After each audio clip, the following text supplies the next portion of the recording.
야담상회를 찾아주신 선비님들 감사드려옵니다. 야담상회와 함께 즐거운 시간 보내시길 희망해봅니다. 첫 번째 이야기 시작할게요. 이름도 모를 밤새들이 구슬프고 스산하게 울고 있던 한밤중에 숲속 도풋자락을 휘날리는 소리가 사각사각 들리고 있었습니다. 손에 쥔 등불에 의지하여 빠르게 길을 재촉하고 있던 한 사내가 걷는 소리였지요. 이 사내의 이름은 송곽으로 그는 한양 친척 어른의 회가변에 방문한 뒤 자신의 집으로 돌아오던 길이었습니다. 내 원참, 그것이 어디 그리 마음먹은 대로 되는 일이더란 말인가. 어르신들의 참견이도가 지나치기 그지없어. 내 참으로 민망하구나. 콧김을 뿜으며 무언가 석연찮은 표정으로 중얼거리는 송곽의 눈에는 당혹감과 서운함 등등 복잡한 감정이 뒤섞인 모습이었습니다. 그 연유인즉슨 바로 송곽의 나이가 어느덧 장가를 들어 집안의 대를 이을 시기가 되었기 때문에 벌어진 소동 때문이었습니다. 그는 손이 귀한 집안의 4대 독자였기에 집안 어르신들의 과한 기대를 한 몸에 독점하고 있는 사내였어요. 회가변 참석을 빌미로 오래간만에 걸음한 친척집에 모인 어른들 역시도 썩 듣기 좋은 말만 던지는 것은 아니었지요. 꼬장꼬장하게 나이를 먹은 그들은 양반 가문의 질서와 반상의 법도를 앞세우며 송곽에게 이런저런 잔소리를 해댔던 것입니다.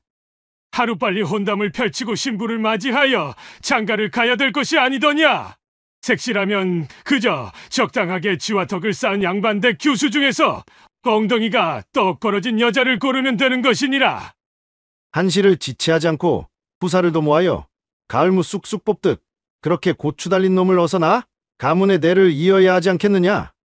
곽이 너의 어깨에 걸린 가문의 기대가 적지 않거늘 어찌 진중히 생각해보고는 있는 것이더냐? 이같이 용단처럼 화포를 쏘아대듯 별 도움도 되지 않는 잔소리들을 해대는 통에 애써 잔치에 참여한 송곽의 기분만 잡치고 말아버렸지요. 뒷맛이 씁쓸해진 송곽이 집안 어르신들의 녹이 서린 표정을 떠올리며 한숨을 내쉬던 바로 그때였습니다. 어둠이 짙어 밤길이 위험하였음에도 송곽은 그만 어르신들의 잔소리가 머릿속에 가득 차 잡생각으로 한눈을 팔고 말았지요. 그러다 결국 바로 앞에 펼쳐진 미끄러운 산비탈을 보지 못하여 발을 헛딛고 말았습니다. 으아! 손에 쥐고 있던 등불도 놓친 채 끝이 보이지 않는 비탈 밑으로 대굴대굴 굴러버린 송곽. 그렇게 정신없이 아래로 추락하던 그는 비탈 끝에 박혀있던 나무 둥치에 크게 머리를 부딪히고는 그 자리에서 그대로 기절하고 말았습니다.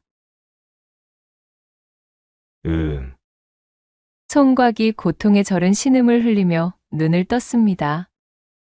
힘겹게 눈꺼풀을 밀어올린 송곽의 흐릿한 시야에 들어오는 것은 먼지가 켜켜이 쌓여 허름한 오두막의 나무 천장이었어요. 이것이 대체 어찌 된 것인가? 그는 머리 한쪽에 밀려드는 통증을 느끼며 주변을 두리번거렸습니다. 분명 어두운 산길을 걷다 실족하여 비탈을 향해 추락한 것까지는 기억하고 있었지만 그 뒤로는 의식을 잃어 아무것도 떠오르지 않았습니다. 부딪히는 순간의 충격이 매우 컸던 모양인지 그의 시력은 완벽하게 회복되지 않은 상태였지요. 모든 것이 흔들흔들 마치 물속에서 눈을 뜬 모양새로 사물이 흐릿하게 겹쳐 보이고 있었습니다. 전반적인 분위기로 유추해보자니 자신이 누워있는 곳은 이미 버려진 지 한참이나 되어 보이는 낡은 오두막 같아 보였답니다. 송곽은 기억을 더듬어 보려 하였으나 도무지 자신이 어찌 이런 곳에 누워있는지 기억이 나질 않았지요. 손을 들어 자신의 머리를 만져보니 마치 붕대처럼 머리를 감싸고 있는 천이 느껴졌습니다. 옥신거리는 통증이 느껴지는 곳에는 누군가 치료를 한 흔적이 있었어요. 짓이겨 발라놓은 약초의 씁쓸한 냄새가 나고 있었기 때문이었습니다. 현재의 상황으로 보았을 때 필시 누군가가 쓰러진 송곽을 이곳으로 옮긴 후 응급처치를 한 듯한 낌새였습니다. 비탈을 구르며 부딪힌 충격 때문에 정신이 명확하게 돌아오지 않은 송곽이 아픈 머리를 부여지며 사태를 막 파악해보기 시작한 참이었어요. 그때 오두막 바깥에서 풀숲을 헤치는 듯한 인기척이 느껴졌고 이내 오두막의 문이 열리는 소리와 함께 사람의 그림자가 보였습니다. 뉘시오. 송곽이 잔뜩 긴장하여 외치자 문을 열고 안으로 들어오려던 그림자가 멈칫 하고 그 자리에 멈춰 서는 것이 흐릿하게 보였습니다. 그러나 그것도 잠시 그림자는 다시금 오두막 안쪽으로 성큼성큼 몸을 움직여 이윽고는 송곽의 앞까지 다가서는 것이었지요.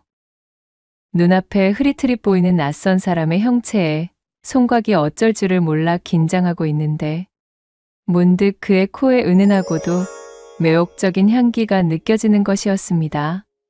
여인의 화첩 냄새인가? 아니면 박가본. 정확한 것은 파악하기 어려웠으나 분명 그것은 여인들이 사용하는 치장품에서 나는 향기임에는 틀림없었습니다. 깨어나셨군요. 참으로 다행입니다.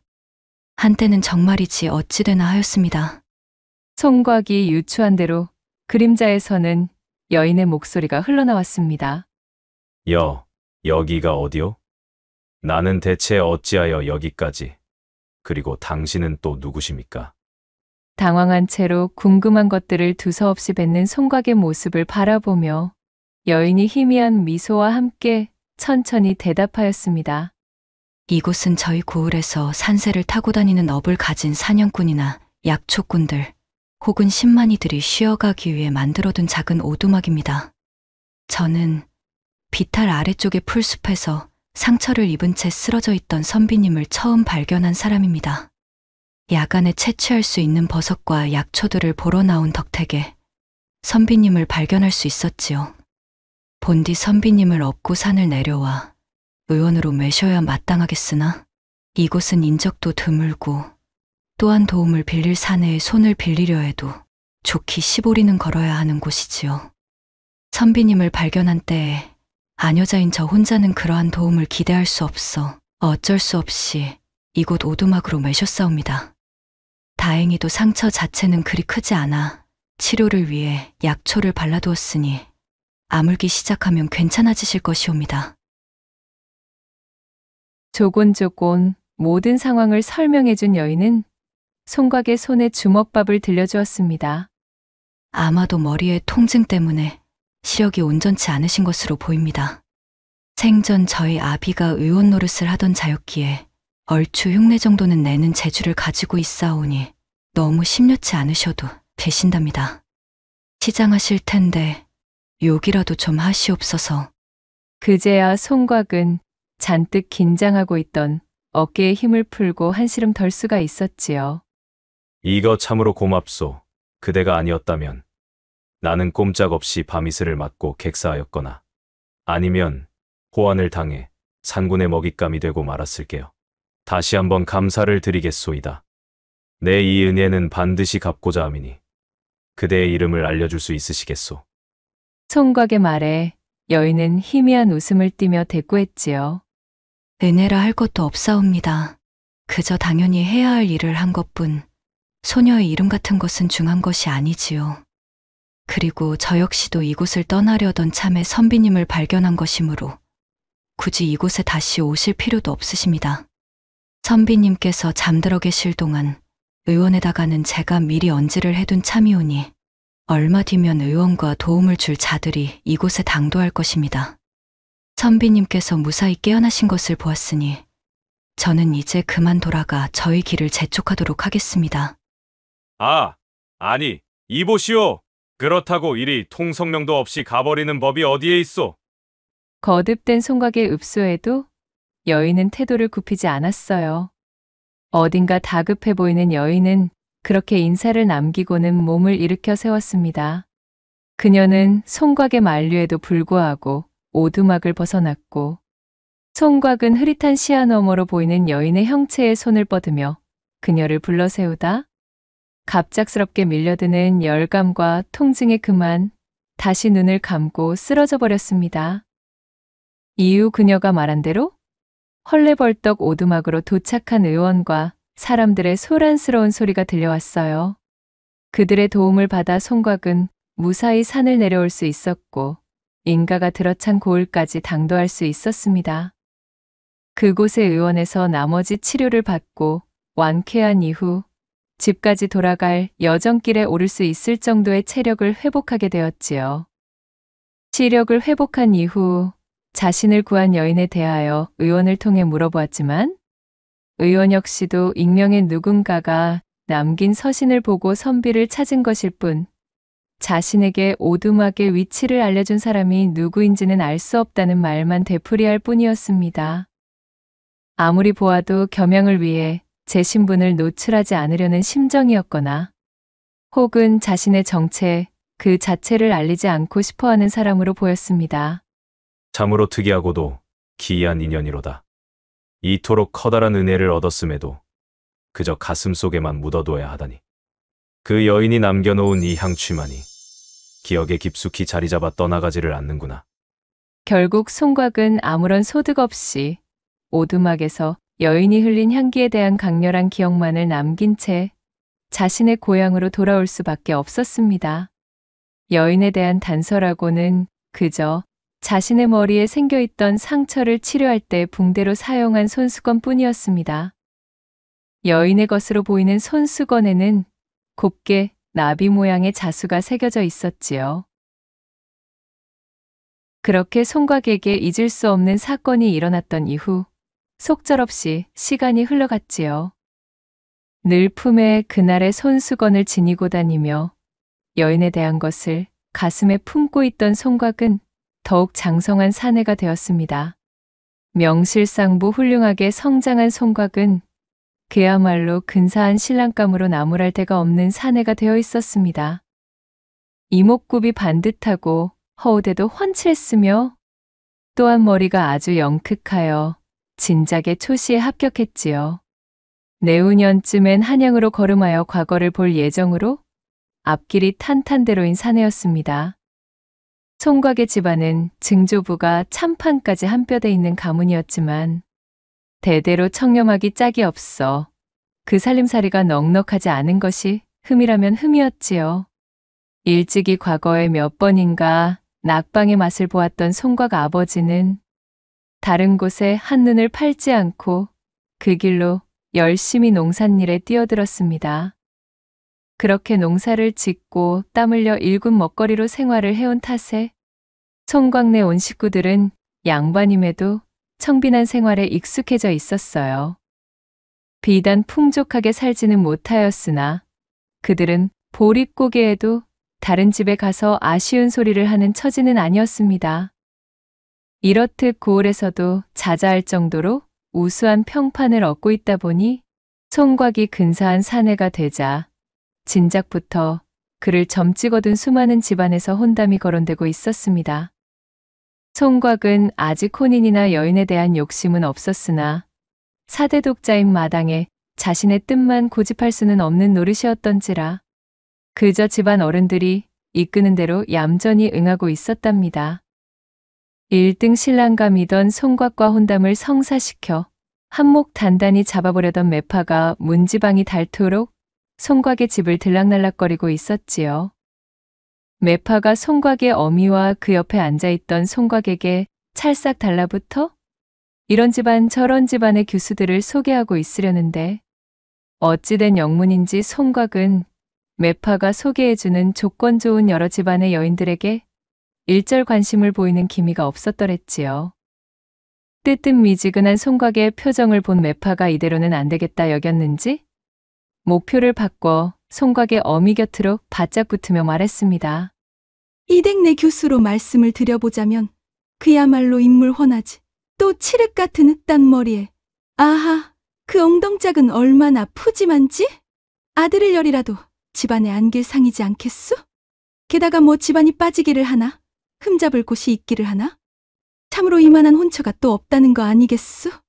자신이 소개하려는 30리 밖에 있는 이 색식감 집안도 제법 뼈대 있는 양반 가문에다가 대대로 은덕을 베풀었기로 고을의 인심을 잃지 않았다고 어찌나 자랑을 해대는지 송곽의 어미 귀에 피딱지가 앉을 정도로 열성을 다하던 매파의 호들갑에도 송곽의 마음은 좀처럼 움직이지를 않았습니다.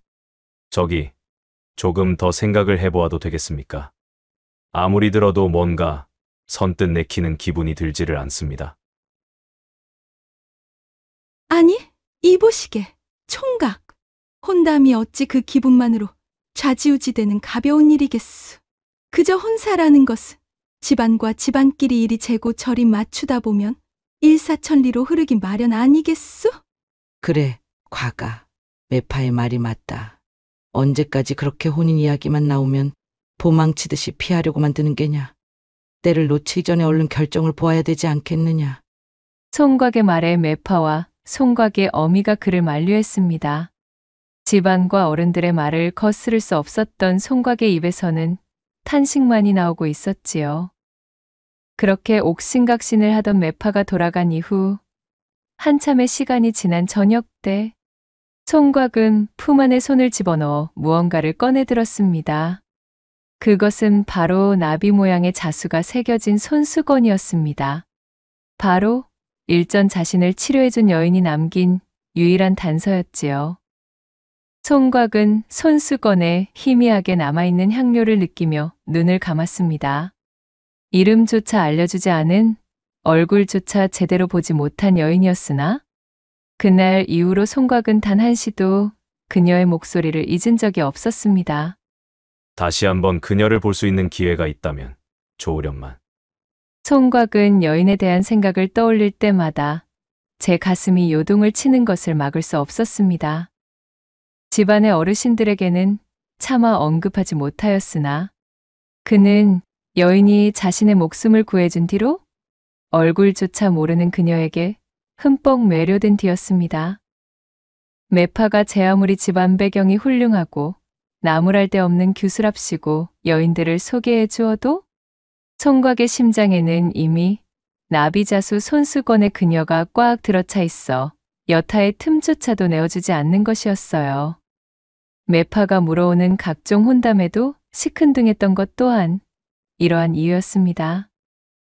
그는 하늘을 향해 얼굴을 치켜들고 흐릿한 형체로만 기억하고 있는 여인에 대한 모습을 떠올려 보았습니다. 어디에 사는 어느 누구일고 아주 작은 단서조차도 없으니 이리도 깊어진 내 마음이 견디기 어려워도 찾아 나설 묘수가 생각나지를 않는구나.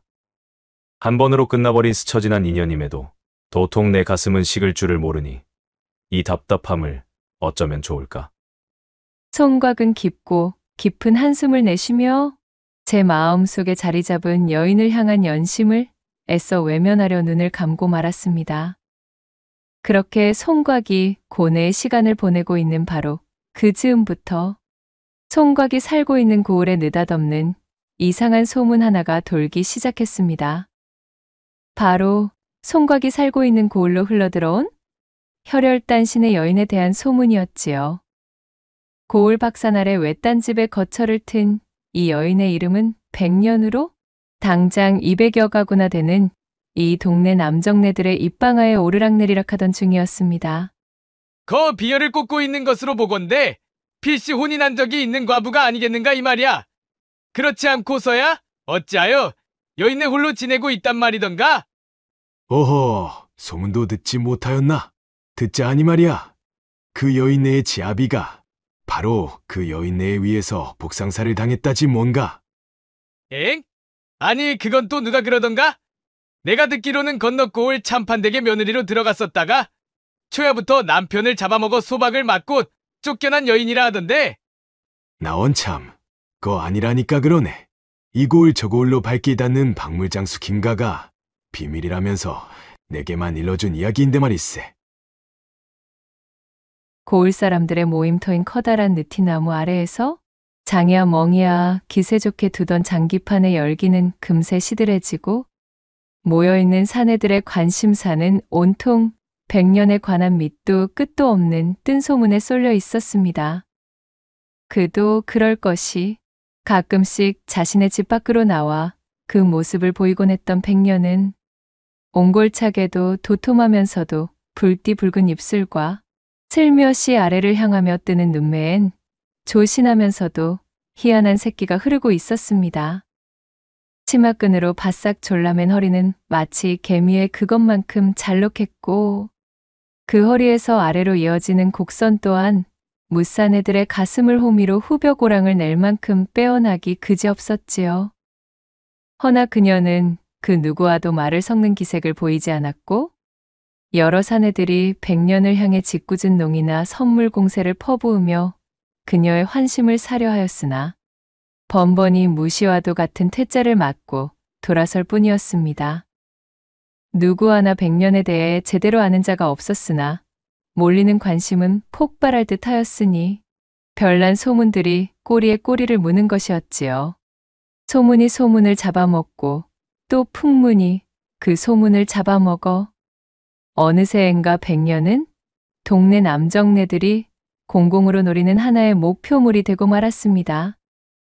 빼어난 외모를 가지고 있음에도 홀로 지내고 있고 게다가 누구 하나와도 어울리지를 않으니 사내들의 호기심을 자극하기에 충분했던 것입니다. 남정네들은 3, 4, 5 모이는 자리만 생겼다 하면 누가 먼저라고 할 것도 없이 백년에 대한 이런저런 괴소문들을 늘어놓으며 안주감으로 삼는 것이었지요. 이러한 소문이 파다히 퍼진 것을 모르지는 않을 터인데 스스로 나서 그것을 부정하지도 않는 것을 보면 필시 소문에 필적하는 고약한 과거를 지녔을 거라 여긴 고을의 사내들은 마치 당연하다는 듯 호시탐탐 백년의 치마를 벗길 기회만 노리고 있었습니다. 그렇게 저작거리를 가득 메운 소문이 바람을 타고 날아들어 총각의 귀에까지도 내려앉게 된 참이었습니다. 참으로 장성한 사내들이 모여서 한다는 소리들이 어찌 이리 경박하고 철없기 그지없단 말인가? 과거 시험 준비를 하던 송각이 떨어진 종이를 사러 장터를 들렸다가 백년에 관해 대화하는 사내 무리를 지나치며 한심하다는 듯 고개를 저었습니다. 이윽고 지물포에 다다른 송각이 가게의 주인장을 호출하기 위해 손짓을 하려는데 이 이복에 저기 지물포 앞에 서 있는 저 여자 백년 아닌가? 주변을 서성이고 있던 사내들이 송각이 서 있는 지물포 쪽으로 손가락질하며 중얼거리는 소리가 송각의 귀에도 들려왔습니다. 송각이 옆으로 고개를 돌려보자 햇빛이라고는 생전 받아본 역사가 없는 것이 아닐까 싶을 정도로 창백한 피부를 가진 한 여인이 지물포 좌판 앞에서 종이를 만져보며 고르고 있었지요. 참으로 기이할 정도로 하얀 여인이로구나 라는 생각을 하며 지나치려는데 순간 송각의 코를 스치며 지나가는 향이 그의 뒤통수를 세차게 때리며 그 자리에 멈춰 세우는 것이었지요. 아니 이 향은? 그것은 송각이 지난날 그토록이나 애타게 그리워했던 바로 그날 산속 오두막에서 자신을 구해주었던 여인에게서 풍기던 향이었습니다. 세상에 이럴 수가요. 바로 그녀가 고을 사내들이 그토록 구설에 올리고 있던 여인 백년이었던 것이지요. 제 눈앞에서 벌어진 이 믿을 수 없는 재회에 송각은 정신이 아찔해지고 말았답니다. 송각은 백년을 실제로 눈에 담는 순간 강렬한 확신이 밀려드는 것을 깨달았습니다. 자신이 오래도록 품고 있으면서도 그저 막연한 그리움 정도로 치부하고 애써 치우려 했었던 감정이 바로 제 은인을 향한 연심이었다는 것을 말이지요.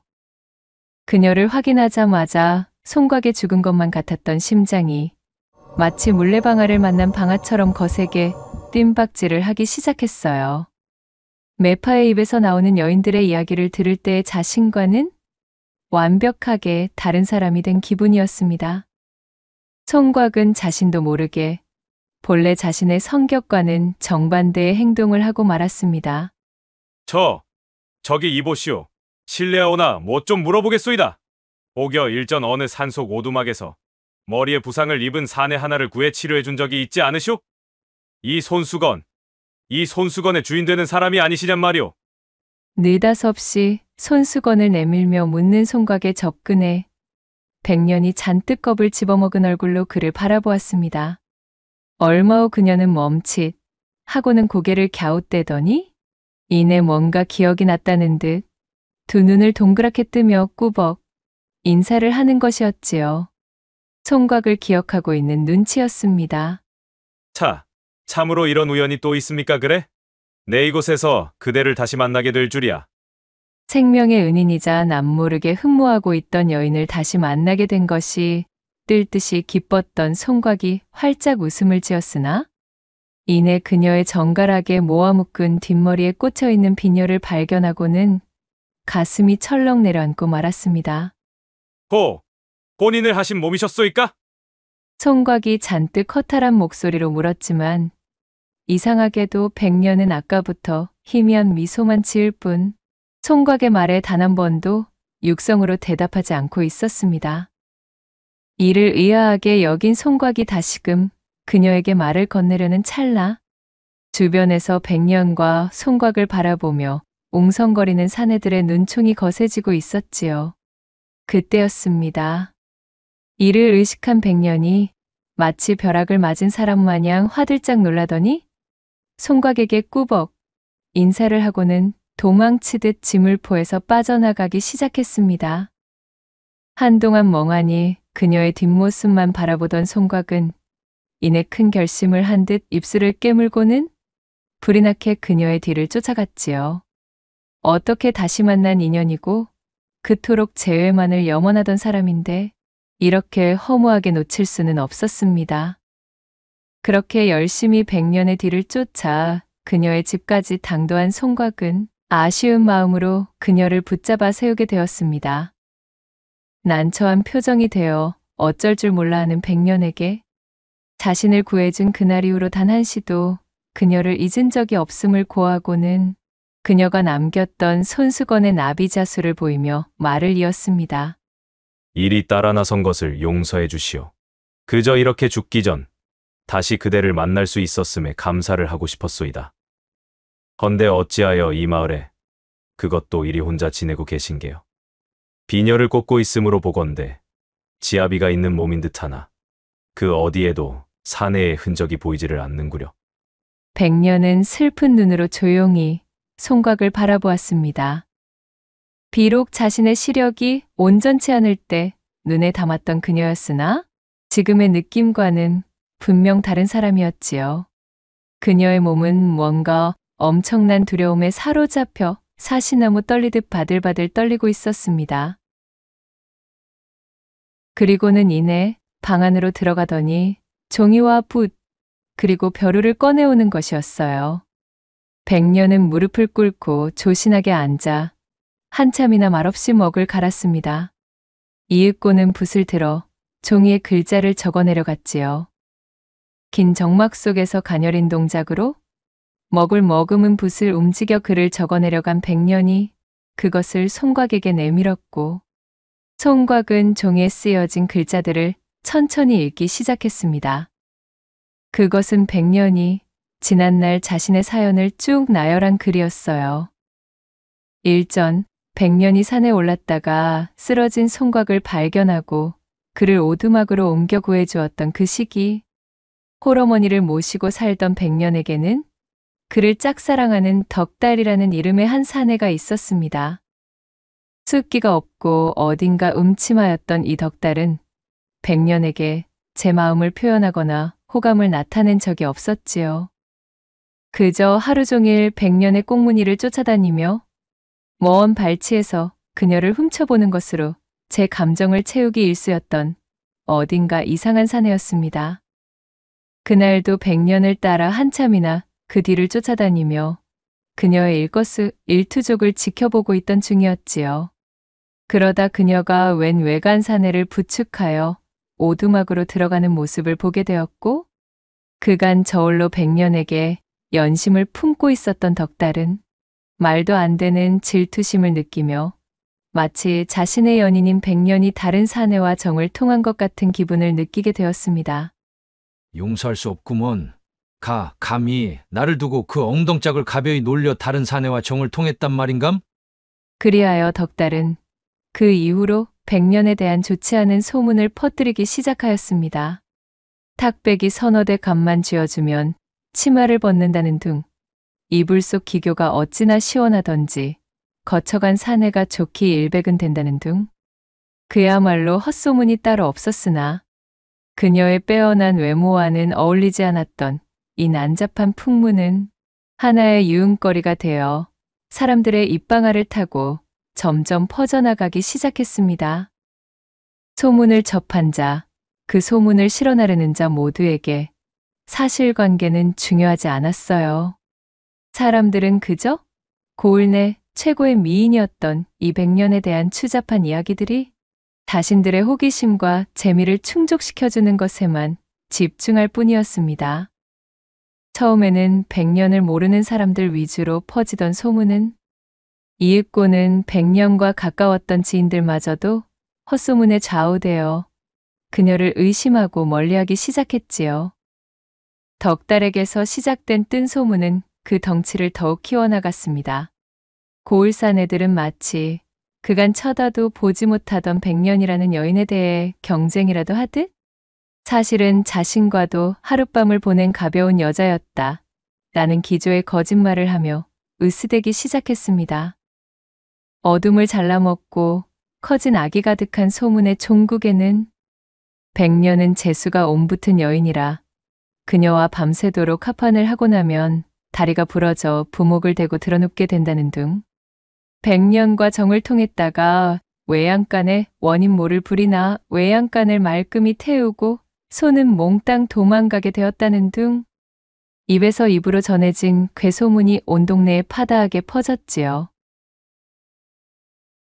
사실 실제의 백년은 주변의 시선을 의식하고 여인의 정절을 매우 소중히 하였기에 자신이 구해준 이름 모를 선비와 쓸데없는 풍문이 돌 것을 우려하여 선비의 무사를 확인하자마자 제 정체조차 밝히지 않고 도망치듯 그 자리를 빠져나왔던 실로 여린 심성의 소유자였습니다.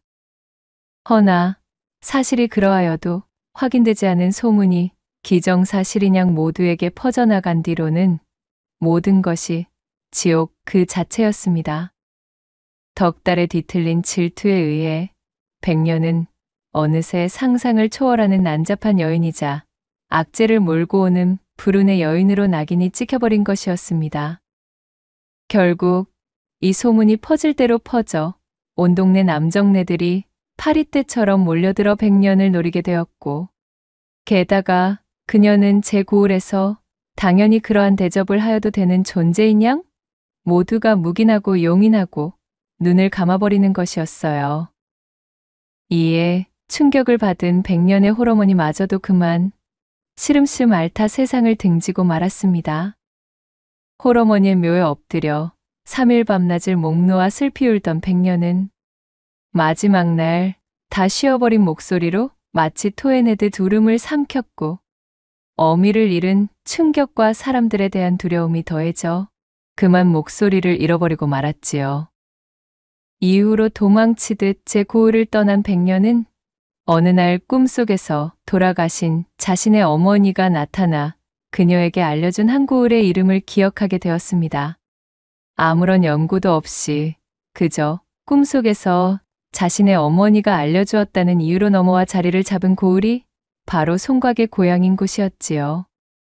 지난 경험을 통해 사내들과의 그 어떠한 접점이 생기는 것조차 극히 두려워하였기에 새 고을의 털을 잡은 백년은 꾀를 내어 이미 혼이 난 몸인 척 머리를 쪽 집어 빈혈을 꽂고 다녔던 것이었습니다.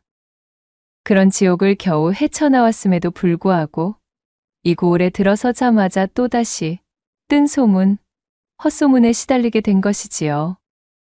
이 모든 내용이 적혀있는 글을 읽어내려간 송곽의 눈은 걷잡을 수 없는 분노와 지독한 슬픔이 뒤섞여 형언할 수 없는 모양이 되어 있었습니다. 실로 어찌 이러한 일이 있을 수가 있단 말인가? 그야말로 인두겁을 뒤집어 쓴 짐승놈들이 아니던가? 이런 무지막지한 고초를 당하고 고향을 등겨 떠나온 여인을 새로 잡은 터전의 사내들이 또다시 괴이한 소문으로 다시금 괴롭히고 있었다니. 송곽은 자신의 혼사를 더 지체할 필요가 없음을 알아차렸습니다. 그리고 100년의 사연을 모두 알게 된 지금, 그간 자신이 그녀를 그리워했던 마음이 그저 한낱 지나가는 감정이 아니었음을 다시금 깨닫게 되었지요. 그는 지난날 자신의 은인인 100년을 다시 만날 날을 학수고대하고 있었고, 드넓은 조선의 땅덩어리에서 이렇듯 다시 만나게 된 인연은 절대 무시할 수가 없는 데다가 자신의 목숨을 구해준 여인이 이러한 고초를 당하게 둘 수는 없다며 100년을 설득했습니다. 지난 시간 동안 고초를 당해온 그녀는 현재 자신의 처지가 내세울 것이 못되어 한사코 거절하려 하였지만 송곽의 결심은 그 누구도 꺾을 수가 없었지요. 100년의 눈물을 본 송곽은 마치 질주하는 멧돼지와 같은 기세였습니다. 혼사를 일사천리로 진행하는 것과 함께 일부러 온 마을 곳곳에 100년을 자신의 신부감이라 공표하고 다녔지요. 그리하여 100년이 송곽 집안의 며느리가 될 것이라는 소문이 퍼진 이후 100년을 향한 짓궂은 농담과 악소문을 입에 담는 자는 자취를 감추게 되었습니다. 그렇게 시간은 흘렀고 그 이듬해인 꽃 피고 새우는 춘삼월에 송곽네 집 조촐한 마당에서는 한창 혼례가 치러지고 있었습니다. 자라면서 단 한 번도 속을 끓인 적 없던 아들이 생애 처음으로 강경이 제 신부감은 100년이 아니면 안 되겠다며 강행 돌파를 한 것입니다. 자신의 목숨까지도 담보로 하며 100년을 고집한 송곽의 결의를 받아들여 주었으나 신랑 측 어른들의 얼굴에는 한결같이 수심이 가득했지요. 100년에 대한 소문이 진실이 아니었음에도 찜찜한 풍문으로 둘러싸인 말 못하는 여인을 며느리로 들이는 것이 못마땅했기 때문이었습니다. 그러거나 말았거나 혼례는 흐르듯 끝이 났고 첫날 밤이 왔습니다. 가물거리는 촛불 아래 근사한 원앙금침이 펼쳐졌고 그 윗목엔 밤중의 배라도 고풀세라 주안상이 차려져 있었답니다. 모란 꽃에 나비가 너울거리는 8폭의 병풍이 신방의 문을 가로막았지요. 새 신랑인 송곽과 새 신부인 100년은 촛불을 사이에 두고 부끄러운 듯 마주 앉았습니다. 송곽은 고개를 푹 숙인 100년의 족두리를 젖히고 얼굴을 자세히 들여다보았어요. 오똑한 콧날과 앵두 같은 입술, 백옥 같은 살결, 짙은 속눈썹에 사슴처럼 큰 눈. 시력이 회복된 모습으로 바라본 100년은 자신이 기억하던 모습보다 배는 더 미인이었습니다. 참으로 꿈만 같소이다. 내게 이 같은 날이 오다니요. 이는 분명 하늘이 제게 주신 천금의 기회요 인연입니다. 송곽의 말을 들은 100년은 어깨를 들썩이며 흐느끼기 시작했지요.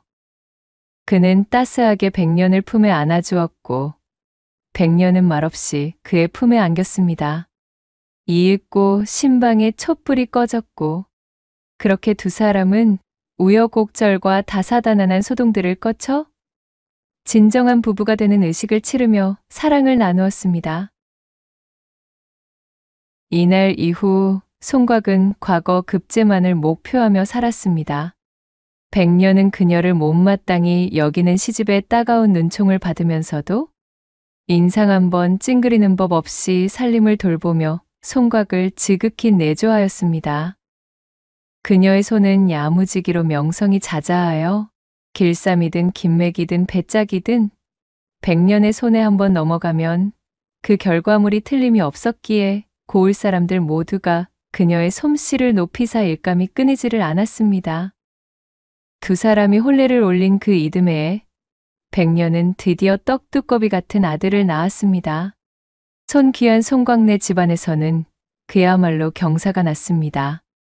난잡한 풍문이 돌았던 벙어리 며느리라 업신여기던 집안 어른들도 이제는 그것이 모두가 뜬 소문이며 또한 이 정도로 참하고 다재다능한 며느리감은 세상 천지 없다며 100년을 아껴주기 시작했습니다. 첫 손자가 세도를 치렀을 때 며느리인 100년은 쪽풀을 베어와서는 쪽물 뽑는 법을 연구하기 시작했습니다. 비단에 쪽염색을 해서 아들의 옷을 만들어 입혔지요. 쪽빛이 너무나 곱고 예쁘다며 송광래 집안 친척들이 너도 나도 비단을 가져왔습니다. 백년이 그들 모두에게 쪽염색을 해주었고 그것으로 옷을 지어 입혀놓았더니 세상에 나요. 온 동네방네 소문이 퍼져 그날부로 여기저기서 주문이 들어오는 것이었어요. 들어오는 주문이 감당이 안 될 지경에 쪽염색으로 벌어들이는 돈이 눈이 휘둥그레지는 액수였습니다. 그 이후로 시아버지는 온밭에 쪽풀만 가꾸며 입이 귀에 걸렸고 백년은 마당에 독을 12개나 차려놓고서는 쪽물을 빼며 또 한편으로는 송곽의 과거 공부 뒷바라지를 했습니다. 집안은 나날이 풍성해져 갔고 백년의 정성어린 내조의 하늘도 감동하였는지 그해 송곽은 드디어 과거에 급제하였지요. 송곽네 집안은 며느리인 백년이 복덩어리라며 끔찍이도 아껴주었습니다. 과거 급제 후 홍패를 받은 송곽은 관직에 진출한 이후 승승장구하여 백년의 삶을 망쳐놓은 주범인 덕달과 그 고을의 사내들에 대한 추포령을 내리게 되었고 그렇게 붙잡힌 덕달을 국법으로 심판함으로써 그간 자신의 아내인 백년을 괴롭혔던 악연의 사슬을 드디어 끊게 해주었어요. 또한 송곽의 집안대대로 시름이 없이 풍족한 인생을 영위하며 집안의 이름을 드높였다 전해지고 있사옵니다. 두 번째 이야기 시작합니다. 옛날 옛적 조선시대 의정부에 으뜸 벼슬인 영사 정일품 영상대감인 영의정 고대감댁이 있었습니다. 1인지와 만인지상이라 하여 조선의 신하가 오를 수 있는 최고의 관직에 오른 자였지요. 임금 아래의 최고위직이라 위상은 높았지만 좌우 정승들에 비해 실권이 큰 것은 아니었다 하나 그렇다 손 치더라도 나는 새를 떨어뜨린다는 권세를 지닌 개감집임에는 틀림이 없었습니다. 이러한 고대감에게는 상처한 후 새로 들어온 꽤 젊은 후처가 있었습니다. 그녀의 이름은 옥경으로 옥으로 만든 투명한 거울이라는 뜻의 이름에 걸맞게 그 성품이 참으로 비단결과 같은 여인이었지요. 양반 가문이었음에도 그리 넉넉하지 않았던 살림 탓에 그녀는 가족을 위해 이혼담에 뛰어들었고 그렇게 고대감 댁의 안방마님 자리에 앉게 되었습니다. 처음 옥경이 이 집안에 들어설 때만 하더라도 주변에서는 수군거림이 잦았습니다. 젊은 나이의 처녀가 나이 지긋한 영감에게 시집 오는 것을 두고 말들이 많았지요. 그러나 시간이 가면 갈수록 옥경의 어진 면모를 경험하게 된 사람들의 태도는 서서히 달라졌습니다. 옥경은 지위고하를 막론하고 남에게 그릇된 행동을 하지 않고 항상 사람들을 돌보며 어진 덕을 쌓아갔으니 그야말로 영상대감의 부인감으로는 일품이라 칭송하기 시작했답니다. 옥경의 올곧은 기계 덕에 집안의 분위기도 좋아지고 있었어요. 그렇게 몇 해가 지나갔고 옥경 또한 고대감댁에서의 생활에 익숙해졌습니다. 날씨가 화창한 봄날의 어느 날이었어요. 마당에서 옥경이 누군가의 이름을 부르며 애타게 찾고 있었습니다. 혜란아, 혜란아, 우리 혜란이 어디 있느냐? 오늘 날씨가 참으로 빼어나 그냥 지나치기가 어려우니 나와 함께 정원에 산책을 나가자꾸나. 한동안 이어진 옥경의 부름에 혜란이라고 불린 여종이 부엌에서 튀어나왔습니다. 혜란이 발을 열심히 놀려 옥경 쪽으로 쪼르르 달려가며 외쳤지요. 네, 갑니다요. 마님, 셋네 여기 있습니다요. 생글생글 웃으며 옥경의 곁으로 달려가던 이 혜란은 바로 옥경이 고대감댁에 시집을 오던 때에 몸종의 격으로 함께 데려온 아이였습니다.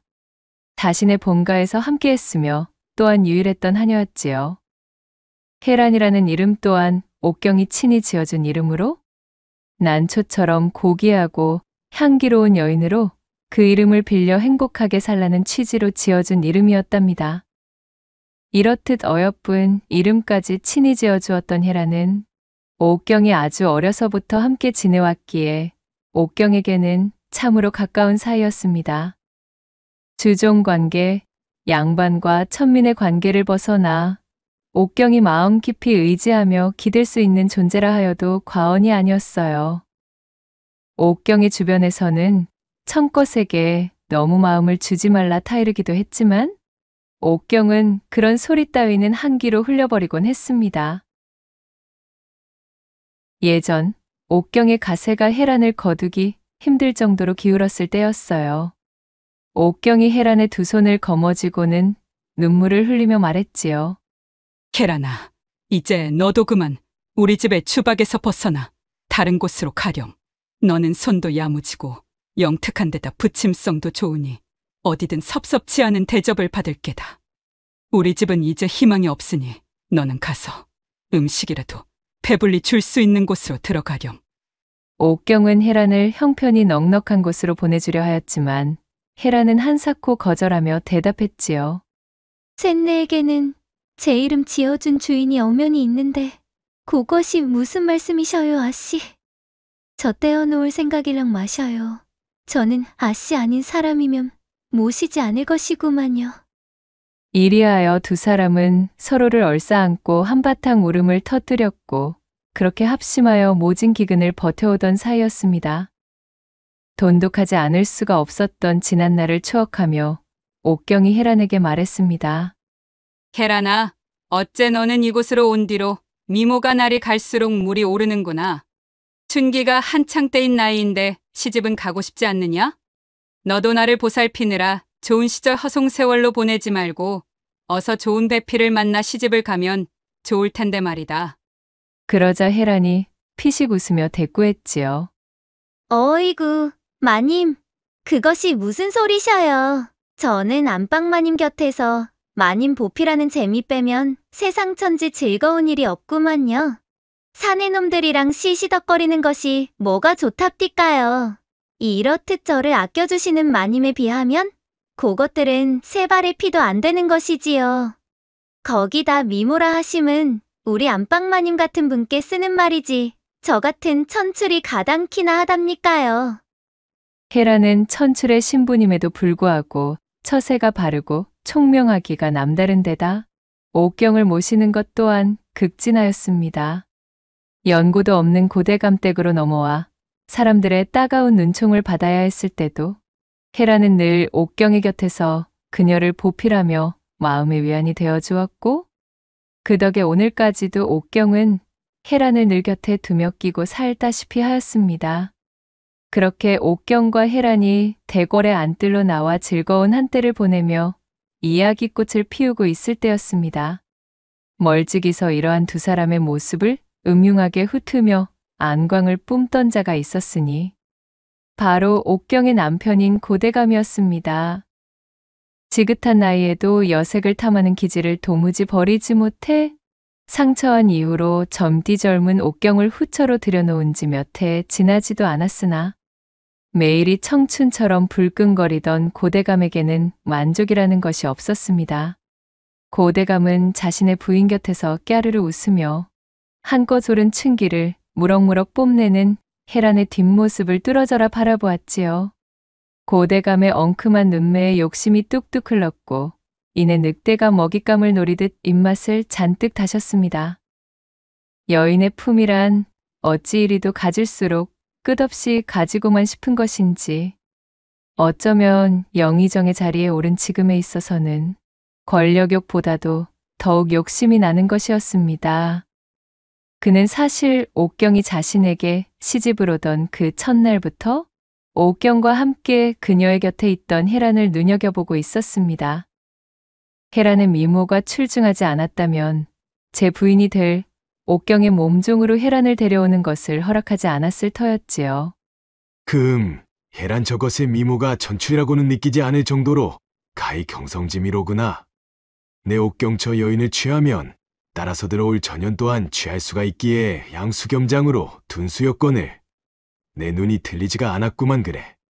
저것이 날이 갈수록 빼어나게 성장하는 꼴을 보아하니 내 참으로 이대로 그냥 두기가 아까운지고 그간은 기회만 슬슬 보고 있었다마는 오늘 밤에는 기필코 내 저것과 한 이불을 덮고 뒤엉키고 말리라. 고대감은 음험하게 빛나는 눈동자를 굴리며 혀를 날름 빼물고는 자신의 입술을 핥았습니다. 그날 밤 사랑방 앞에서 소란스러운 실랑이가 벌어졌습니다. 대감마님, 제발요. 결코 아니 됩니다요. 참으로 이러시면 큰일 나시지요. 내 인연, 어느 안전이라고 그리 소리를 높이고 있는 것이냐? 자자, 그러지 말고 내 부인에게는 반드시 비밀로 할 터이니 얌전히 따르면 너도 좋지 않겠느냐? 오늘 밤 내 침소에 든다면 내 너에게 좋기 10냥은 쳐주도록 하마. 10냥이 아니라 100냥, 200냥을 주신다 하여도? 쇳내는 안방마님 눈에 눈물 날 일만큼은 목에 칼이 들어와도 할 수가 없습니다요. 대감마님. 그것은 바로 고대감의 비밀스러운 동침 요구를 단칼에 거절하는 헤란의 앙칼진 목소리였습니다. 계속되는 실랑이 속에서 헤란은 굳은 결심을 하고는 도망쳤고 고대감의 사랑방을 빠져나와 옥경이 자수를 놓고 있던 안방의 문을 두드렸습니다. 안방마님, 이런 시간에 송구합니다. 쇳내 헤란이구만요. 아니, 헤란아? 헤란이 내가 이 시간에 내 침소에까지 무슨 일이더냐? 오늘은 나를 돌볼 일도 없으니 일찍 행랑채로 들어가 쉬라 일렀거늘. 갑작스러운 헤란의 방문에 옥경이 놀라 물으니 헤란은 한숨을 푹 쉬며 자포자기한 목소리로 읍소하였습니다. 마님, 참으로 송구하고도 면목 없는 말씀을 올려야 하겠습니다. 저는 이제 꼼짝없이 죽어야만 하는 몸이 되었으니 제가 보필하지 못한 날까지 부디 만수무강하시기만을 바라겠습니다요, 마님. 느닷없이 찾아와서는 자신의 죽음을 입에 올리는 여종의 말에 옥경은 영문을 몰라 어리둥절하며 말했습니다. 아니, 헤란이 이것사. 갑자기 찾아와 난데없는 소리를 하는구나. 도대체 뜬금없이 네가 어찌 죽어야 하는 몸이라는 게야? 얼굴이 잔뜩 상기되어 있는 것이 꼭 도깨비라도 만나고 온 모양새로구나. 자자, 진정하고 자초지종을 내게 이야기해보거라. 옥경이 그녀를 타이르며 방 안으로 들였고 제 주인의 따스한 손길을 받은 헤란이 비통한 목소리로 경위를 설명하기 시작했습니다. 그러니까 대감마님께서 방금 전 쇳내를 붙잡고는 천침을 요구하셨습니다. 본디 저같이 천한 것을 몸종 이상으로 대우해 주신 안방마님의 은혜를 저버리는 것은 제게는 있을 수도 없는 벼락 같은 일이기에 천출의 신분조차 망각하고 그만 이런 지하에 거절하고 나와 버렸지 뭡니까요. 제 선택에 대해서는 100번 죽어도 후회하지 않습니다. 허나 고탄을 같은 대감마님의 명을 따르지 않은 까닭으로 대감마님의 불호령 아래 저는 찢겨 죽을 것이고 그리하여 소녀가 죽기 전 안방마님께 마지막 인사라도 여쭙기 위해 이리 오게 된 것이구만요. 절절히 읍소하는 제 몸종 헤란의 말에 옥경은 그야말로 침통한 표정이 되었습니다. 자신의 지아비인 고대감의 여색을 밝히는 버릇은 이미 옥경도 익히 알고 있는 일이었지요. 허나 어쩌겠어요. 지체 높은 영의정이자 자신의 지아비가 하는 일에 아녀자가 참견할 수는 없는 시대였으니 말이지요. 알아도 모른 척, 있어도 없는 척, 숨을 참고 지낼 뿐이었지요. 권세가의 만화님으로 호령하며 지내기엔 그 성품이 지나치게 온순하였으며 또한 제 식구들이 끼니만 거르지 않으면 족하다고 생각하며 지낼 만큼 야망이 없었던 옥경은 그저 고대감의 여색 잡기를 얌전히 눈 감고 있던 것이었습니다. 옥경의 얼굴빛이 흙빛으로 어둡게 물들자 헤라는 넙죽 고개를 조아리며 말했습니다. 안방마님, 마님에게 걱정을 끼쳐드리고자 찾아온 것이 아니니 심려치 말아주셔요. 쇳내는 이제 마님에게까지 인사를 올렸으니 가서 강에 뛰어들 작정입니다. 비록 천출의 신분이나 제 마지막만큼은 제 뜻대로 결정을 허겄구먼요. 가기 전 마지막으로 안방마님 얼굴까지 뵈었으니 이 천한 목숨 이제는 여한이 없습니다요. 그러자 옥경은 엄한 목소리로 헤란을 꾸짖었습니다. 헤란이 이거사! 어찌 내 앞에서 네 목숨을 그리 가벼이 여기는 말을 할 수가 있단 말이더냐? 달리 방도가 없다고 하여 어찌 헛되이 죽는다는 소리를 그리 쉽사리 한단 말인가? 그 누구도 너를 천한 목숨이라고 함부로 말할 수는 없는 법이란다. 그것은 내가 허락하지도 용서치도 않을 것이야. 이 읽고 차분히 머릿속을 정리하며 골똘히 생각에 잠기던 옥경은 한층 안정된 마음을 쓸어내리며 덧붙였습니다. 지금부터 내가 하는 말을 잘 듣거라 해라나. 내 너에게 재물과 신분을 보증해줄 증서를 위조하여 작성해줄 터이니 가슴이 찢어지지만 너는 어디든 원하는 곳으로 가서 새로운 삶을 꾸리도록 하렴. 이렇게 너와 갑작스레 헤어지고 싶지는 않았다만 알다시피 나는 지아비이자 지체 높은 대감마님이신 그분의 노여움을 막을 힘도 능력도 없는 일개 아녀자일 뿐이로구나. 허나 그렇다 한들 내 너의 목숨만은 무슨 일이 있더라도 반드시 살려야 하겠으니 너는 마음을 독하게 고쳐먹고 내 말 명심하여 따라주거라. 알겠느냐? 안방마님. 제 주인의 배려와 따뜻한 말에 눈시울이 붉어진 헤라는 옥경의 품에 안겨 서럽게 울음을 터뜨리고 말았습니다. 옥경 역시 달동 같은 눈물을 뚝뚝 흘리며 제 몸종으로 따라오지 않았다면 겪지 않아도 되었을 일을 당한 헤란을 위로해주고 있었지요. 그렇게 옥경이 나서 잔뜩 흥분해 있던 고대감의 회포를 풀어주며 사건은 일단락되었고 한참의 시간이 지나 모두가 잠든 새벽녘이 되었습니다. 옥경은 고양이 걸음으로 걸어 나와 헤란을 이끌고 대문을 열어젖혔습니다. 자, 헤란아, 이 틈이다. 이 보따리를 소중히 품고 속히 떠나거라. 값이 나가는 물건들 중에서 어느 곳에서든 제값을 받을 만한 놈들로 닥치는 대로 이것저것 챙겨 넣었단다. 이것을 가지고 어디든 당도하면 새롭게 시작하기엔 부족함이 없을 게야. 안방마님, 아니 됩니다. 목숨을 구제해 주시는 것도 감사한데 어찌 이리 귀한 것까지. 어허, 더는 말을 붙이지 말거라. 그간 나를 돌봐준 품삯이라 생각하고 잠자코 받아두면 되는 것이니라. 내가 나를 따라 이 집안에 오지 않았다면 이런 불미스러운 일도 생기지 않았을 거라 생각하니 오히려 내가 너에게 명목이 없어 미안하기 그지없구나. 안방마님. 울상으로 달동 같은 눈물을 뚝뚝 흘리는 헤란을 다정하게 꼭 껴안아 준 옥경의 눈시울도 어느덧 붉게 물들어 버렸지요. 코를 훌쩍이던 옥경은 결연한 표정이 되어 헤란을 자신의 품에서 밀어내고는 힘겹게 말했습니다. 자, 이제 더 이상 시간이 없구나. 행여나 집안 하인들이 보기 전에 얼른 길을 재촉하렴. 가서 반드시 살아야 한다. 알겠느냐? 절대 내 목숨을 가벼이 여겨서는 아니 될 것이야. 내게 이것만은 반드시 약속을 해다오. 헤라는 눈물 범벅이 된 얼굴로 옥경 앞에 엎드려 큰 절을 올린 다음 제 주인의 모습을 오랫동안 기억해 두려는 듯 그렇게 옥경의 얼굴을 물끄러미 바라보고는 이내 몸을 돌려 정신없이 주랭랑을 쳐버렸습니다. 이거사, 부디 몸 건강히 지내렴. 옥경은 저만치 멀어져 가는 자신의 여종을 우두커니 지켜보다 그렇게 눈물을 훔치며 천천히 대문을 닫아버렸습니다. 한참의 시간이 지나고 어느새 해가 하늘 위로 우뚝 솟아 날이 밝은 시각이 되었어요. 도대체 이곳은 어디로 이어지는 길목일까? 아무래도 된통 길을 잃은 개로구나. 날이 밝는 대로 추노꾼이 자신을 쫓아올 것을 염려한 헤라는 꾀를 내어 깊은 산길로 들어와 도망을 치고 있었습니다.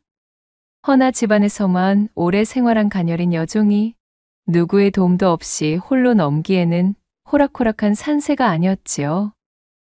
한 시즌 가까이나 되는 시간 동안을 한참이나 헤맸지만 빠져나갈 만한 길도 찾지 못한 채 방향까지 잃은 헤라는 그야말로 탈진하기 일보 직전이었습니다. 기껏 우리 안방마님께서 나서서 살려주신 목숨인데 결국 나는 이리 하나 저리 하나 이렇게 허무하게 죽을 목숨인 모양이로구나. 벌써 너덜너덜해진 자신의 집신을 내려다보며 바위에 몸을 기대 숨을 헐떡이던 헤라는 처량해진 신세를 한탄하며 메이는 목을 울렁거렸습니다. 바로 그때 우거진 숲풀 쪽에서 바스락거리는 소리가 들리더니 괴나리 보찜을 맨 사내 하나가 불쑥 뛰쳐나오는 것이었어요. 사내는 자신의 도포자락에 붙은 잎사귀들을 털어내다 말고 바위에 기대 자신을 뚫어져라 경계하고 있는 혜란을 발견하고는 깜짝 놀라 소리를 질렀습니다. 깜짝이야! 아니 이보시오! 하마터면 황천을 건널 뻔하질 않았소? 이리 으슥한 산속에서 혼자 그리 섬뜩한 몰골로 대체 무얼 하고 계신 거요? 앞뒤질 것도 없이 산길을 헤매느라 꼬리말이 아니었던 혜란을 본 사내는 엉덩방아를 찌을 뻔한 것을 겨우 모면하며 소리쳤습니다.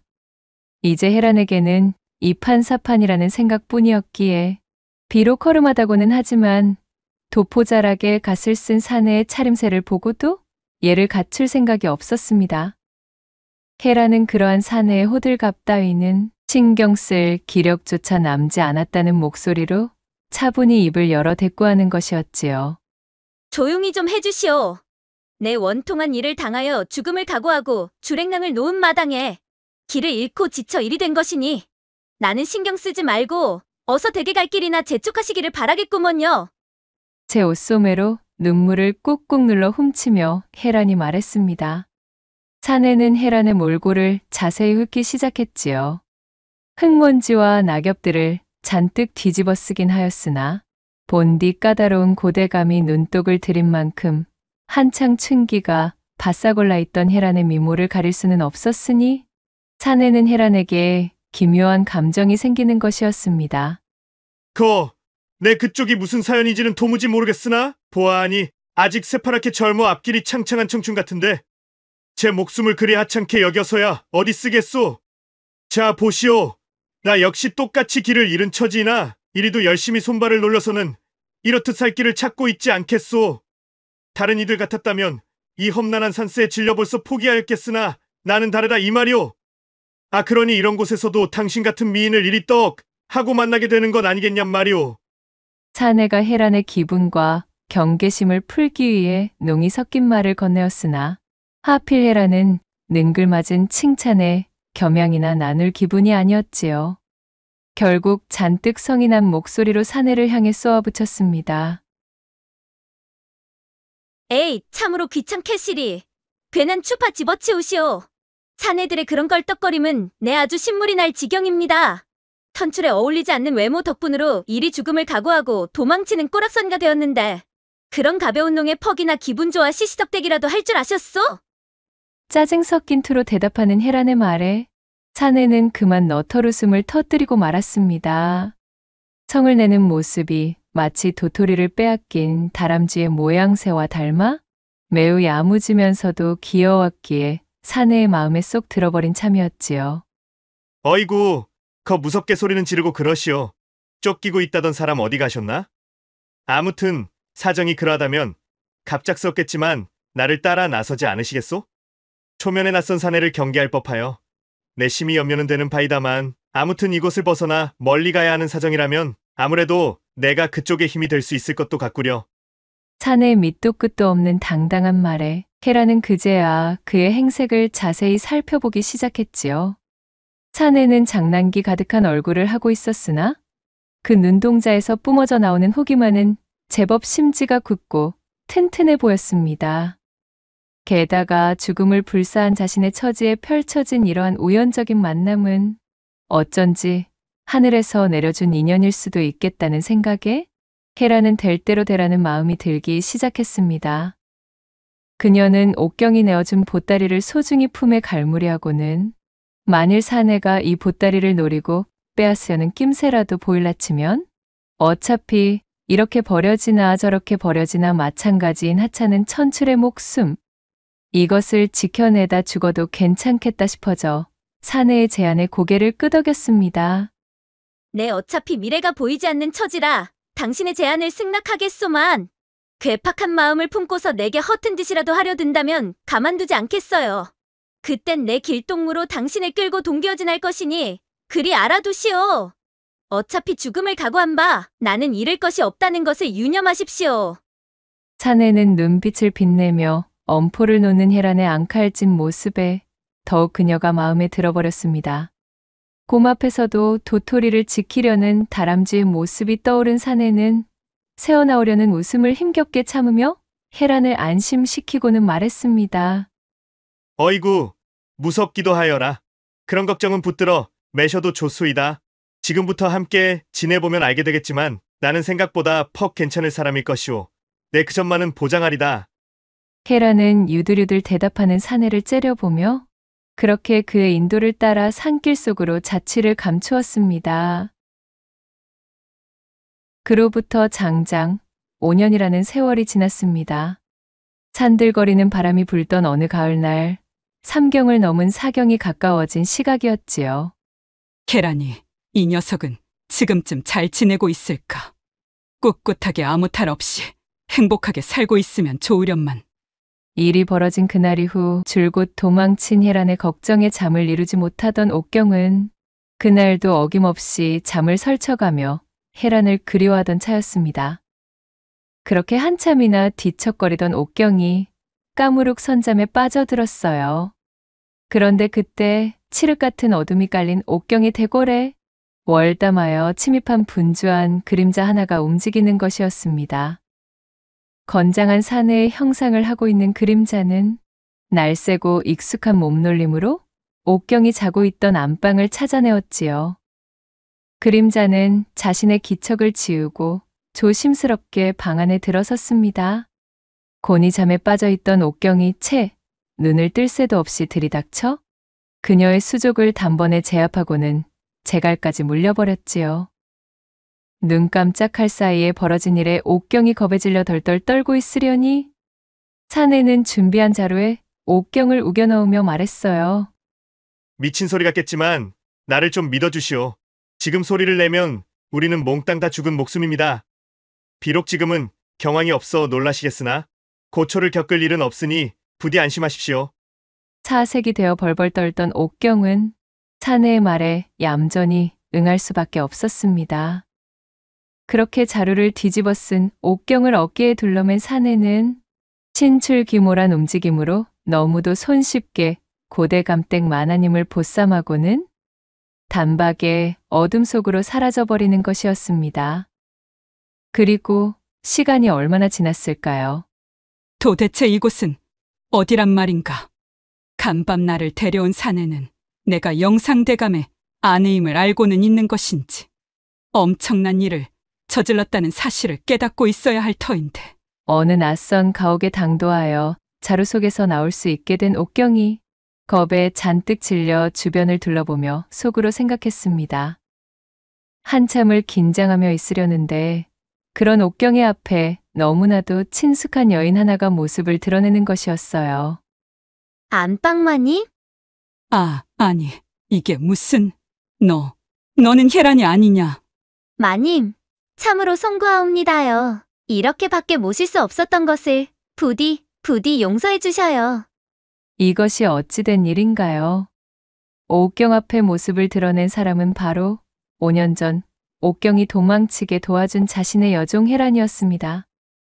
혜란이 옥경을 껴안고 와락 눈물을 터뜨리자 생사도 알 수 없이 5년의 시간을 애태우며 보냈던 반가움과 의아함이 밀려든 옥경이 그녀의 등을 토닥여주며 물었습니다. 혜란아, 이것이 정령 혜란이 맞느냐?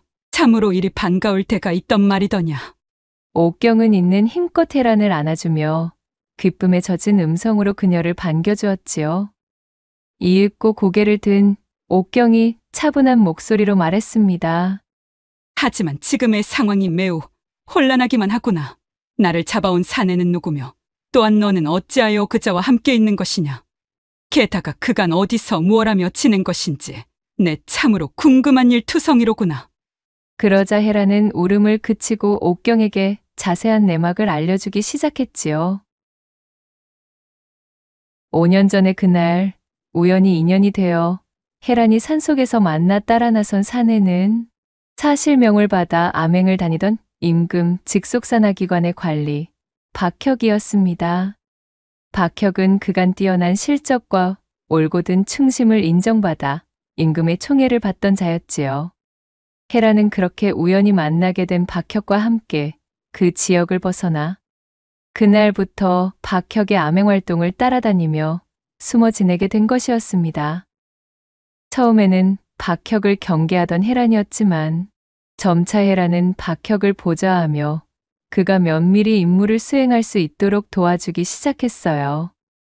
영특하고 처세에 능했던 혜란은 남모르게 민심을 읽어드리는 일이나 사내인 박혁이 잠입하기 까다로운 곳에 대신 투입되어 자맹을 하는 등 갖은 도움을 주었습니다. 참으로 총명하기가 이루 말할 수 없는 여인이로다. 그렇듯 함께 보내는 시간이 짙어질수록 박혁은 혜란의 총명함과 재색에 반하지 않을 수가 없었지요. 점점 혜란을 향한 신뢰가 두터워지게 되었고 이것은 결국 박혁의 마음속에서 혜란을 향한 호감을 키우는 양분이 되었답니다. 어명에 의탁하여 이리저리 떠도는 신세였던 박혁은 마침 배필도 없이 바삐 지내던 몸이었고 그러다 어명을 수행키 위해 들른 곳에서 산길을 헤매다 길을 잃어 만난 혜란에게 운명적인 큰 연심을 품는 것은 무리도 아니었어요. 그들이 함께 전국 팔도를 유랑한 지 5년이 되던 해에 큰 공적을 세워 임금이 앞까지 불려간 박혁은 원하는 것을 하나 내어주겠다는 임금의 성은에 간곡히 청하였습니다. 바로 혜란의 천출 신분을 면천하게 해달라는 것이었지요. 그렇게 어명으로 마침내 천출을 면하게 되어 자유의 몸이 된 혜란과 박혁은 어느새 서로 흠모하던 춘심을 싹 키우게 되었고 처음 만난 날 이후로 줄곧 제게 진심을 다했던 박혁을 혜란 역시도 깊이 사모하게 되었답니다. 두 사람은 100년 가약을 맺고 혼례를 올려 부부가 되었고 이후로도 함께 여러 지역을 떠돌던 중이었어요. 임자, 마침 이번에 떨어진 어명을 수행할 지역이 임자가 그 옛날 도망쳤던 바로 그 고을이지 않겠소? 참으로 우리의 인연이 시작된 곳을 부부가 되어 다시 방문하려니 감회가 새롭습니다 그려. 네? 대체 그 고을에서 누구를? 고을뿐 아니라 이 나라 조정에서까지도 워낙 유명한 미인인지라 거 임자도 알지 않을까 싶소만 바로 여색을 탐하는 버릇을 가진 영상대가며 야심한 시각에 어느 여염집 근처에서 한 여인을 범하여 화를 입은 여인이 그만 스스로 자결을 하는 일이 벌어졌지 않았겠소. 헌데 하필이면 그 여인이 주상의 성은을 입을 예정이었던지라 잠시 궁 밖을 나와 어명을 수행하던 궁녀였던 것이오. 그녀가 참변을 겪자 주상께서 크게 노하셨고 급히 나를 파견하여 당장 범인을 잡아들이라 명하지 않았겠소. 그간 영상대감의 지위를 이용하여 엇비슷한 일들을 무마시킨 전례가 있었던 모양이오. 자세히 내막이 드러날 만큼의 증거를 체증한 터라 제 아무리 정승자리를 지키고 있는 관리라 한들 좌의정과 우의정 역시도 나를 지지하고 있으니 이번만큼은 빠져나갈 수가 없을게요. 그 이야기를 들은 혜란은 화들짝 놀랐습니다. 박혁이 어명을 받아 잡아들일 예정이라 말한 그 영상대감이라면 바로 옛날 자신을 도망치게 만들었던 고대감이었던 것이니까요. 혹시 그 영상이란 자가 고대감을 말씀하시는? 혜란의 물음에 박혁이 고개를 끄덕이며 말했습니다. 그렇소, 맞소이다. 바로 그자요. 자신에게 마술을 뻗쳐 도망가는 신세로 만든 작자가 결국 어명에 따라 추포당할 신세가 되었다는 소식에 된통 고소한 기분이 드는 것도 잠시 혜란은 사색이 되어 말했습니다. 그렇다면 혹시 어명으로 잡아들인 죄인의 가족에게도 화가 뻗칠 수 있는 건가요? 그간 자신의 아내에게서 도망치게 된 연유와 그런 그녀를 물심양면 도와준 옥경의 이야기를 익히 들어 알고 있던 박혁이 혜란의 질문에 숨은 의도를 알아차리곤 침통히 말했습니다. 물론이요. 안타까운 일이지만 그것은 어디까지나 주상의 재량이기에 어쩔 수가 없는 노릇이지. 만약 지아비의 그러한 성정을 알고 있었음에도 묵인하고 있었다고 한다면 함께 화를 당하는 것을 면하기는 힘들 것으로 보이는구려. 박혁의 말에 혜란은 크게 낙심하여 그의 팔에 매달리며 외쳤습니다. 아니 됩니다. 결코 아니 됩니다, 서방님. 그자는 죽어 마땅한 자임이 분명하나 아무것도 모르고 그저 지아비를 섬겼을 뿐인 그 대개 안방마님은 결단코 그런 화를 입을 사람이 아닙니다. 아시잖습니까? 마님은 제 목숨을 구해주신 분이에요. 서방님, 정령 방도가 없겠습니까? 제 아내 혜란의 울상이 된 얼굴을 바라본 박혁은 한참이나 그녀를 위로하며 침울해하였습니다. 얼마 후 박혁은 고심을 거듭하여 장고 끝에 묘안을 내게 되었습니다. 그렇게 처녀적 제 아내의 목숨을 지켜주었던 옥경의 안위를 지키기 위해 꾀를 낸 박혁의 활약에 힘입어 야심한 밤에 고위정승댁 마나님의 보쌈극으로 눈가림된 일련의 사건이 벌어진 것이었습니다. 정승댁의 부인이 보쌈을 당했다는 소문을 장안에 파다하게 내어놓으면 이미 정절을 더럽혀진 여인에 대한 수색령도 없을 것이었고 또한 멸문지와의 마수에서도 벗어날 수 있었으니까요. 박혁과 혜란이 말해준 모든 내막을 알게 된 옥경은 그 자리에서 절망하고 말았습니다. 결국엔 내가 지아비의 그릇된 행실을 방관한 대가로 애먼 사람이 상처를 받고 애꿎은 집안이 화를 입는구나. 성품이 어지럽던 옥경은 자신이 목숨을 구제해준 혜란 덕에 본인 또한 목숨을 연명할 수 있었지만 자신의 남편인 고대감이 곧 어명으로 처단될 것이라는 생각이 미치자 깊이 통탄하며 자책하였습니다. 마님, 그런 말씀 마셔요. 그것이 어찌 마님의 잘못이겠어요. 갑작스러운 비보에 슬픔이 크시겠지만 기운 차리시고 안위를 돌보시는 것이 더 중요합니다. 제가 기운 닿는 대로 도울게요.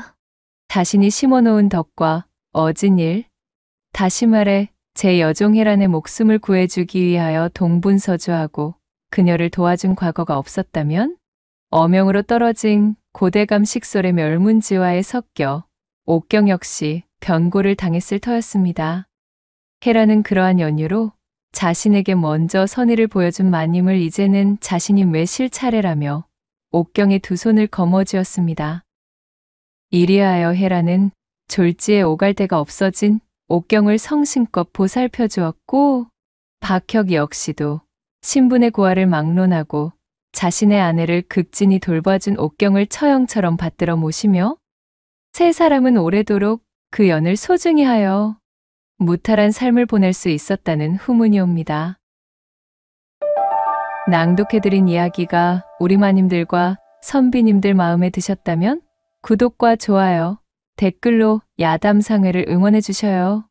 늘 잊지 않고 야담상회를 찾아주시는 여러분들 시청해 주셔서 참으로 감사하옵니다.